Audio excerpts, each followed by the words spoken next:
And that we're being bombarded with contextual change all the time. Scrolling on Instagram is an interesting experience because in 5 minutes, you can look at 1,000 different contexts. The human brain has never dealt with that kind of change before. Most of the bad things that we do to ourselves and others and that people do to one another are from a heightened state of reactivity where we're just not conscious. Change is always going to force our brain to make more assessments of our environment. Okay, let's pay attention to a lot of stuff here.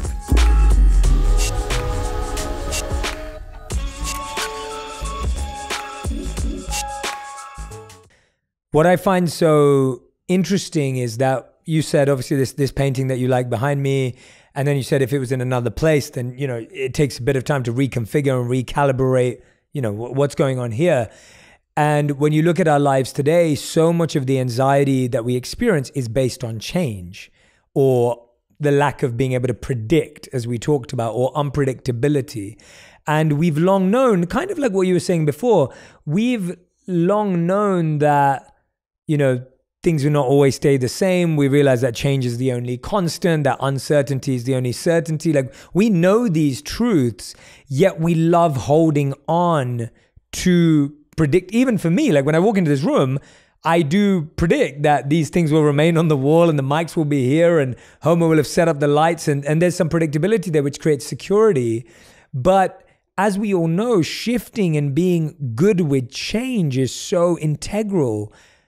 What do we do with that? Like, how do we start opening up and being more comfortable in the discomfort of change, not just growth, but just change and shifts that we don't expect and predict? Yeah, I think two ways. One, I'll just go back to this fundamental feature of the nervous system, which is it's trying to make predictions. So the reason why change is stressful, even positive change, believe it or not, is quote unquote stressful. I agree. Is because of this and the release of adrenaline and associated molecules with any time things change. I mean, if you look, the psychologists have worked this out. There's a hierarchy of stressors.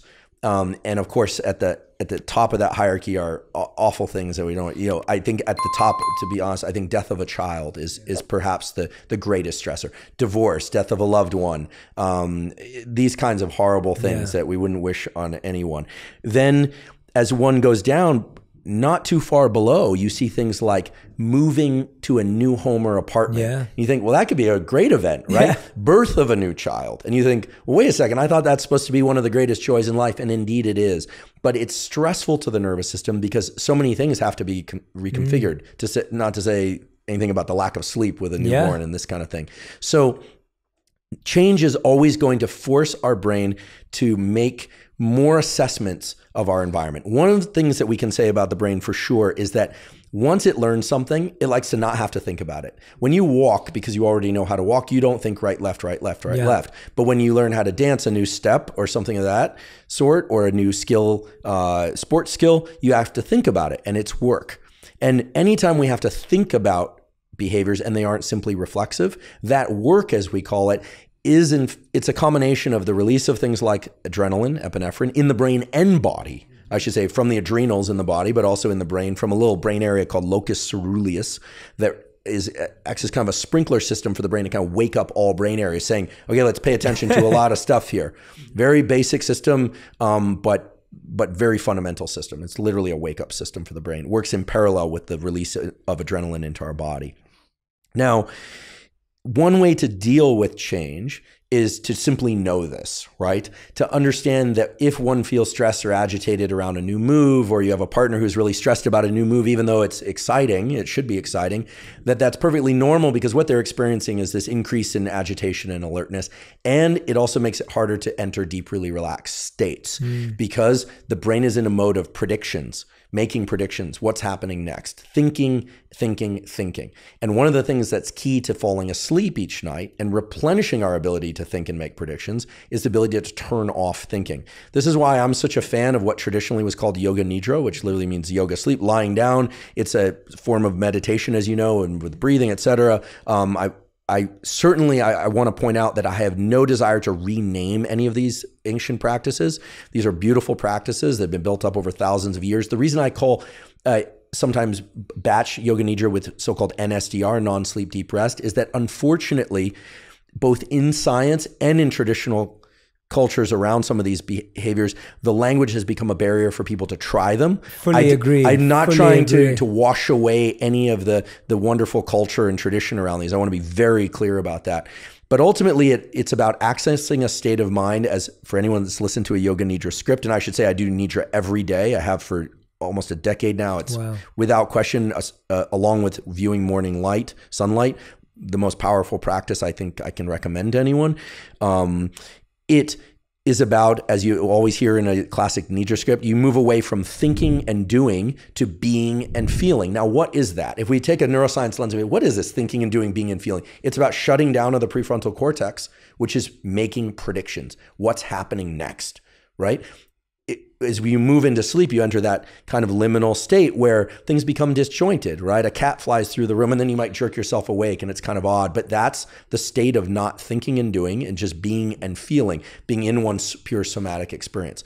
So I would say, in order to move through change, designate 20 to 30 minutes each day to put the brain into a state of non-thinking, non-doing, and into a state of quote unquote being and feeling. So not making predictions. Now, the tricky thing is when one is stressed, that's especially hard to do. Yeah. And this is why I think, what was it, Thich Nhat Hanh said, who said, when stressed, meditate every day, but when stressed, meditate twice as long, or something like that, right? Yeah. When I don't think I have time, like that is almost when I need to make the time. Yeah. It's a skill. And so this ability to turn off thinking enhances one's ability to enter sleep, which is vital for mental and physical health, obviously, learning, etc., for reasons we discussed. So develop the ability to deliberately disengage from thinking and doing, and do that during periods of low stress. Right? 20 to 30 minutes a day, even 10 minutes a day of just learning, teaching oneself and practicing the art of turning off prediction is an incredibly valuable skill. Wow. And then the other one is to just understand that we're being bombarded with contextual change all the time. I love Instagram. I teach science on Instagram. I see you there daily. Yeah. And so scrolling on Instagram is an interesting experience because in 5 minutes, you can look at 1,000 different contexts. The human brain has never dealt with that kind of change before. Even when television, when I was growing up, there were 3 or 4 good channels. Then it went to cable. And then now you get onto an airplane or something, you got 240 channels. Yeah. That's a drop in the bucket compared to what we can get in a social media feed. Yeah. So I think we just need to be aware that the brain can work with that.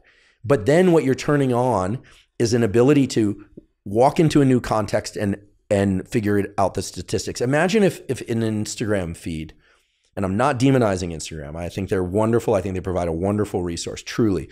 But imagine if we walked out of this room and it was a completely different landscape. It was a jungle. Then we turn the corner and go into what I would think was the kitchen. And it was the kitchen of some Thomas Keller restaurant in New York. Turn the corner and all of a sudden we're underwater. That's social media. Yeah. And we can cope with that. That's the metaverse. Yeah. So if I think about it that way, then I think if we can cope with that, then we can cope with transitions in so-called real life with ease. Now, some people have more situational awareness than others. They walk into an environment and they're sensing all the things. Other people walk into an environment and they're very good at narrowing their attentional spotlight. The latter group actually has a bit of an advantage. They probably wouldn't be so good as a special operator in the military that has to develop situational advantage, or a police officer or a teacher, but they're going to be immensely good at one-on-one interactions because they can make the room disappear. And so we need both kinds of people, and we all need to learn how to sort of brighten and broaden these attentional spotlights and narrow them as well. And I'll just briefly say we are old world primates, as it turns out, and we have the capacity to do what's called covert attention. Yeah. I can pay attention to you, but I can also notice that in my periphery, there's something else going on. So I've got 2 spotlights now, but I am dividing my attention. We can't do 3 simultaneously. But what I can also do is decide to merge those 2 spotlights and intensify them and narrow the aperture of my visual window and my auditory window. So we should always think of our attention as 2 spotlights that can be very broad or it can be very narrowly focused, and that we can overlap them. Yeah. And I think that's fantastic. I think we should all know how to do both. Yes. We should learn how to narrow the aperture of our focus, deeply engage, but also deliberately disengage. Yes. And the process of falling asleep that we were talking about before is the practice of learning how to take that attentional spotlight, move those 2 apart, and then not dim them, but extend that same luminosity out more broadly, and then we're off to sleep. So it's about deliberate control of the nervous system. And unfortunately, we all know how to focus on something if we're very stressed or excited by it. Most people don't learn how to turn off this focus and learn how to deliberately disengage. And one of my great hopes for humanity is that children and adults will learn how to deliberately disengage. Because it benefits sleep, which benefits mental and physical health. And also, if you think about it, most of the bad things that we do to ourselves and others and that people do to one another, most, not all, but most are from a heightened state of reactivity where we're just not conscious. And that's because our aperture, our window of attention is too narrow. We're not taking into account the full space and time of what we're thinking about. And as a last point, space and time are linked in the brain. If you have a narrow visual focus, you tend to have a narrow time slicing, right? Which makes sense if you think about like a little kid watching ants on the ground and then gets called into dinner, and all of a sudden the way you batch time is different. When you're sleepy, you tend to batch things in big blocks, okay? Or when you're bored, big blocks of time. When you're very excited, stressed, or happily excited, you're in that fast frame rate. You've gone from 60 frames per second, which I think is a typical smartphone, to 1,000 frames per second. Wow. So you're catching all the micro nuances, but you're missing everything else. In this interview between host Jay Shetty and guest Andrew Huberman, the discussion revolves around embracing and navigating change, particularly the discomfort associated with unexpected shifts. Huberman, a neuroscientist, provides insights into the physiological aspects of the nervous system and its role in handling change. Huberman explains that the nervous system is inherently geared towards making predictions, and any form of change, even positive ones, induces stress due to the release of adrenaline and associated molecules. He emphasizes that understanding this fundamental aspect of the nervous system is crucial in dealing with stress and discomfort brought about by. The second strategy is to acknowledge the constant bombardment of contextual changes in today's world, particularly through social media. Huberman highlights the importance of developing the ability to adapt to diverse contexts, rapidly drawing parallels to scrolling through an Instagram feed. He encourages individuals to recognize the brain's capacity to cope with various changes and apply the same adaptability to real-life transitions. Furthermore, the conversation delves into the concept of attentional spotlights, emphasizing the need for both broad and narrow focus. Huberman suggests that individuals should learn to brighten and broaden their attentional spotlights while also mastering the skill of deliberately disengaging and narrowing focus when necessary. The interview concludes with a call for intentional control over the nervous system, promoting the deliberate disengagement of attention as a skill that benefits mental and physical health. Huberman expresses hope that teaching individuals, including children, how to deliberately disengage will contribute to overall well-being and decrease reactive behaviors stemming from a narrow focus of attention